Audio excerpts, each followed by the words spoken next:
So, my name is Lexi Stockwell, and for my video project, I decided to do the movie Gerald's Game. Now, it was produced by Mike Flanagan, and it was released in 2017 on Netflix. And it's actually based off of a book by Stephen King, also named Gerald's Game. He wrote it in 1992. And a really interesting fact is that for the longest time, he actually wanted to turn it into a movie, but he didn't think he would be able to because it is fairly inappropriate. It is an R-rated movie because this couple go out to their remote house in the forest, and nobody's around for days. And so, basically, they do decide to get a little kinky, and he handcuffs her to the bed. Well, the unfortunate part is he ends up having a heart attack. So then, this whole movie is basically about her being stranded and handcuffed to this bed, and so she's slowly having all these illusions, and so it's her dealing with all her trauma from the past. So basically, where we're at is she had just woke up because she fainted from blood loss, and so you can see that in her right arm, she actually had to cut herself to escape, and so that her arm would be slick enough. And one last thing before we start is I think that they tend to really use cool colors for non important things, but I feel like they tended to use a lot warmer colors if they were trying to make a point about something. And so, yeah.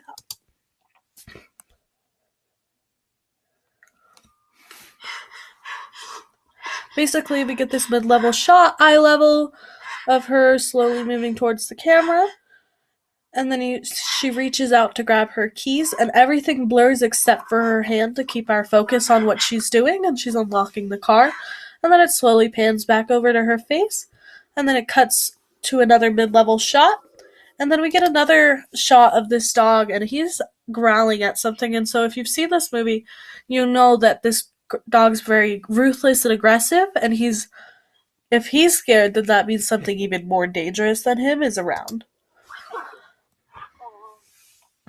And then we slowly get this zoom in on her so that we kind of add a little more intensity, and so we understand that something is wrong. And then we focus on her emotions even more because of this. And then it cuts to this hallway once again with very cool colors in it, everything except for her arm.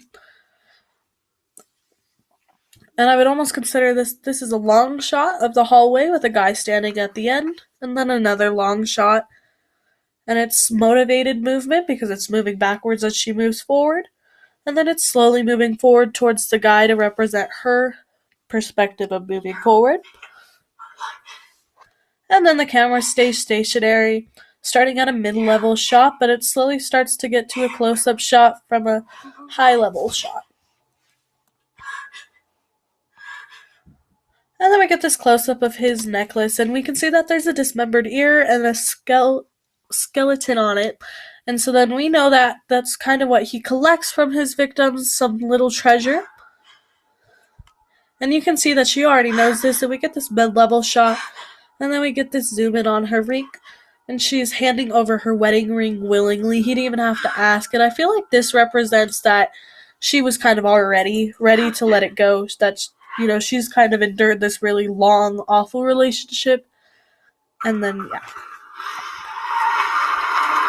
And then lastly, one last really important thing I would like to mention is that she's driving a red car, and I feel like they use the color red in this part of the movie to represent her freedom. For example, she took the action to cut herself, of course she bled red, and so that red signifies her freedom from the handcuffs, and then this car is gonna drive her to safety.